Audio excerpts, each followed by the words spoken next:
안녕하십니까. 담덕법률사무소 대표 변호사 박지은 변호사입니다. 근래 저희 사무소에 성범죄 피해자분들의 문의가 많이 들어오는데요. 그래서 여러분들에게 관련해서 정보를 좀 드리기 위해서 이렇게 영상을 찍게 됐습니다. 이번 영상은 성범죄 피해자가 주의해야 할 것, 그리고 해바라기 센터, 그리고 피해 증거를 보전하는 방법에 대해서 말씀을 드리겠습니다. 첫 번째 주의해야 할 점부터 설명을 드릴 텐데요. 성범죄 피해자분들이 많이 오해하시는 것이 내가 경찰서에 신고를 하러 가면 당일은 그냥 신고만 하는 거고 조사는 다른 날 할 거다 이렇게 생각하시는 경우가 많은데요. 대부분의 경우에는 해바라기 센터라는 곳에 가서 초기 증거를 채취한 다음에 경찰서로 다시 가서 피해 내용을 진술하세요 라는 형태로 조사가 진행되는 경우가 대부분이라고 보시면 됩니다. 설명을 드리자면 해바라기 센터라는 것은 지역 관할 경찰서랑 연계된 병원의 센터이고요. 성범죄 피해자가 경찰서에 출석을 하게 되면 피해자는 이 해바라기 센터라는 곳으로 인계가 됩니다. 해바라기 센터에 관해서 조금 더 자세한 정보를 알고 싶으시면요. 하단에 있는 링크 통해서 저희 사무소가 운영하는 네이버 카페에 가입하시면 많은 정보들을 얻어가실 수 있으니까요. 한번 가입하셔서 카페도 둘러보시고 여러분들과 소통하는 장 마련해 놨으니까 많이 이용해 주시면 감사하겠습니다. 자, 이어서 해바라기 센터는 성폭력이나 가정폭력에 대한 상담, 의료, 법률, 수사 지원을 목적으로 설립된 곳인데요. 일단 그곳에 가게 되면 본인이 어떤 성범죄 피해를 입었다, 이런 내용을 진술을 하고 거기에 관련된 상황에 맞춰서 가해자의 음모, 타액이 묻었을 목 부위, 가슴, 음부, 질환까지 세밀하게 DNA를 채취하게 됩니다. 그 타액이 어디에 묻었는지를 다 검출하고 본인이 범행 당시에 입었던 옷까지도 전부 보관을 하도록 돼 있습니다. 그 옷을 국과수로 보내서 어떤 DNA가 채취되는지를 확인을 하거든요.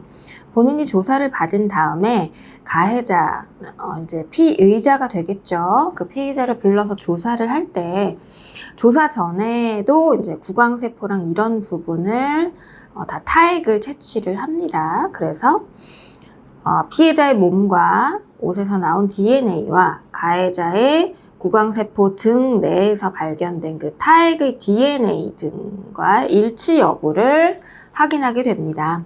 만약에 피해자가 나는 전혀 그런 사실이 없다라는 식으로 혐의를 부인하기도 하겠죠. 하지만 국과수 결과가 피해자의 음부에서 나온 정액 DNA와 구강세포의 DNA가 일치한다라고 하면 피해자의 말이 아예 말이 안 되는 거잖아요. 물론 피해자의 일관된 진술 역시 혐의를 인정하는 데 굉장히 중요하지만 객관적인 물증이 있으면 이보다 더 확실한 증거가 없겠지요. 자, 두 번째로 센터에 가기 전에 유의사항에 대해서 설명을 드리겠습니다. 위에서 말씀드린 내용처럼 DNA 확인을 서로 이제 대조를 해봐야 되지 않겠습니까? 그렇기 때문에 여러분들이 그 해바라기 센터에 가시기 전에 절대로 몸을 씻거나 옷을 세탁하거나 하시면 안 됩니다. 성범죄 피해를 입고 당일날 바로 경찰서에 가서 신고를 하시는 분도 계실 수도 있죠. 하지만 대부분은 그렇지 않은 경우가 많죠. 그리고 그 일을 떠올리는 것조차 싫어서 몸을 바로 씻어버리고 옷을 버리고 흔적을 지워버리고 이런 경우가 굉장히 많으신데요. 안타까운 게 그런 일련의 행위들을 하면 그 DNA 대조하는데 어려움이 있잖아요. 그래서 그런 행동은 하지 않으셔야 하겠죠. 자, 그 다음으로 이제 피해 증거를 수집하는 절차와 방법에 대해서 좀 알려드릴 텐데요. 저희 나라는 증거재판주의이기 때문에 반드시 증거 확보, 그 객관적인 물증을 말씀드리는 겁니다. 그 물증 확보가 좀 당연히 모든 범죄에선 필수적이지만 뭐 나중에 말씀드리겠지만 뭐 피해자의 일관된 진술만으로도 성범죄는 성립이 가능합니다. 하지만 뭐 정말로 확실하게 범죄 성립을 시키고 싶다라고 하면 좀 객관적인 증거들을 확보를 해야겠죠. 그 내용을 설명을 드릴 겁니다.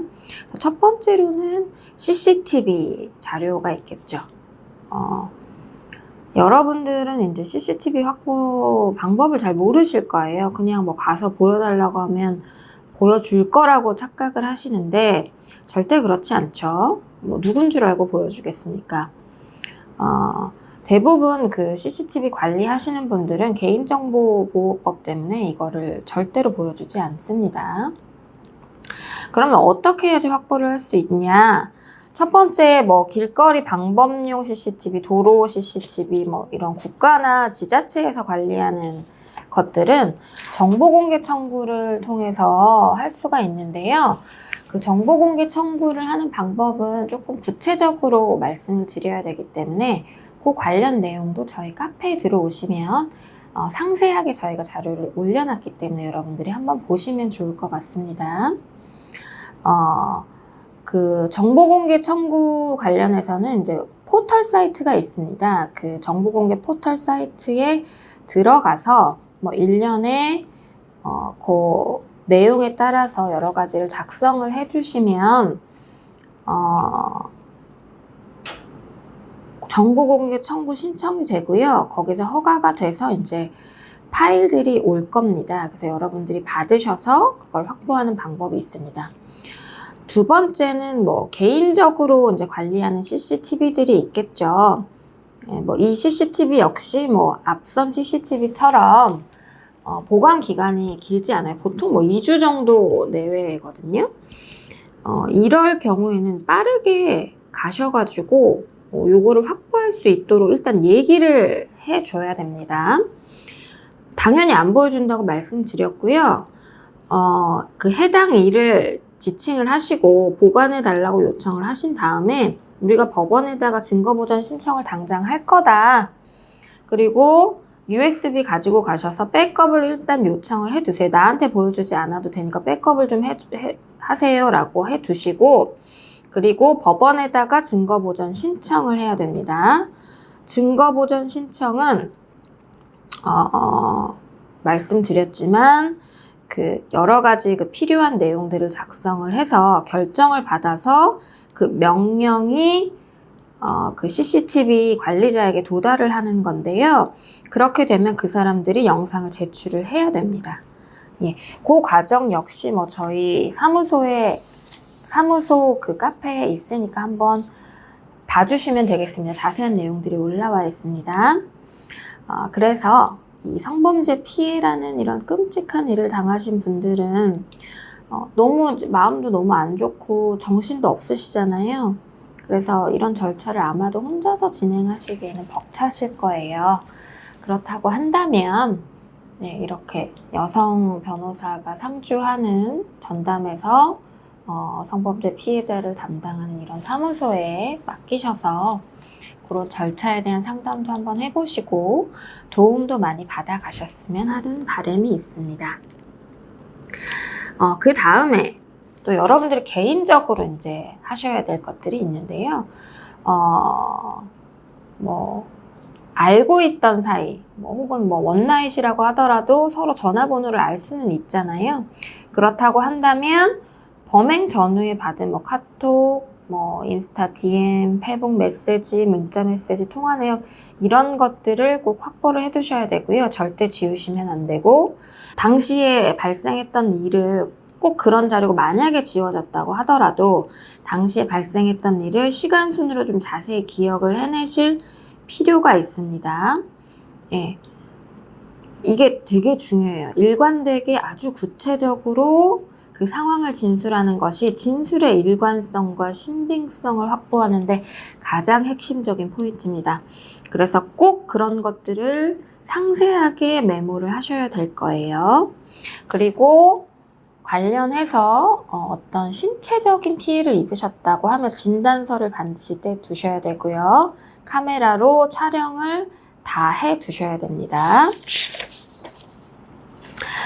예, 이렇게 오늘은 성범죄 피해를 입었을 때 주의해야 할 것들, 그리고 증거 수집해서 대응하는 방법에 대해서 말씀을 드렸는데요.